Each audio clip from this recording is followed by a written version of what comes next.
Good morning, my dear sisters. How are you all today? Hope all of you had a good day and hope all of you had good weekend. All of you had good time with your family and hope all of you had a meaningful time in your churches. So today we will look into the next chapter of Leviticus. It's chapter 17 and it's got totally 1 to 16 verses and it's got only one heading, the sacredness of blood. So I will read few verses from the Bible. So I'll read from verse 1 to 7. The Lord commanded Moses to give Aaron and his sons and all the people of Israel the following regulations. An Israelite who kills a cow or a sheep or a goat as an offering to the Lord anywhere except at the entrance of the tent of the Lord's presence has broken the law. So offerings had to be made at the entrance of the tent of the Lord's presence and nowhere else.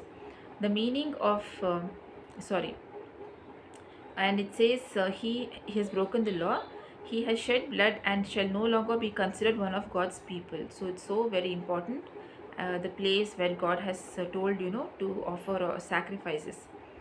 And then the meaning of this command is that the people of Israel shall now bring to the Lord the animals which they used to kill in the open country. They shall now bring them to the priest at the entrance of the tent and kill them as fellowship offerings. The priest shall throw the blood against the sides of the altar at the entrance of the tent and burn the fat to produce a smell that is pleasing to the Lord. The people of Israel must no longer be unfaithful to the Lord by killing their animals in the fields as sacrifices to the goat demons.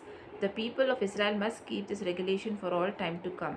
Now I'll be reading verse 10 to 11. If any Israelite or any foreigner living in the community eats meat with blood still in it, the Lord will turn against him and no longer consider him one of his people. The life of every living thing is in the blood, and that is why the Lord has commanded that all blood be poured out on the altar to take away the people's sins. Blood, which is life, takes away sins.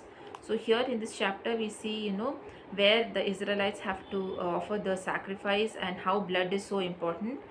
And that's in the Old Testament we see that animals blood was shed to take away sins, but now in the New Testament we have Jesus precious blood. So blood, there is life in blood, and so it's so precious that God himself came in the form of man and shed his blood. So we must not treat God's blood cheaply. We must not treat God's blood as an when we like committing sin and then saying, Lord, forgive me for I have sinned, and again do the same sins again and again. So Jesus blood is very precious, so we must be very careful.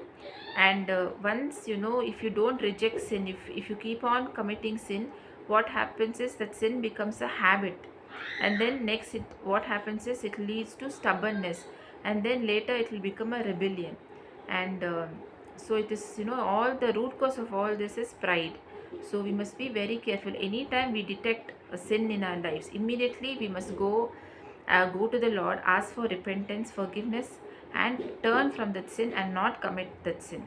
It's not that you will not get tempted to do that sin. Definitely temptation will come, but we have the blood of Jesus and the name of Jesus, which is so powerful. And God has told that you can overcome anything because Jesus himself overcame. Now his spirit is living in us, so we can also overcome that sin. So let's end with the prayer.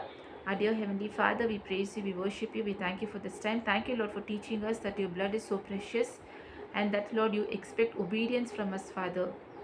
Help us to always remember that you shed your precious blood on the cross to purchase us, Father, to keep us with you for eternity, Father. Help us to obey you in every area of our lives and recognize sin and stay away from it, Lord. Thank you, Lord. In Jesus' name I pray. Amen. Thank you so much, dear sisters. Please go to this chapter. I'll see you again tomorrow. God bless you all. Have a good day.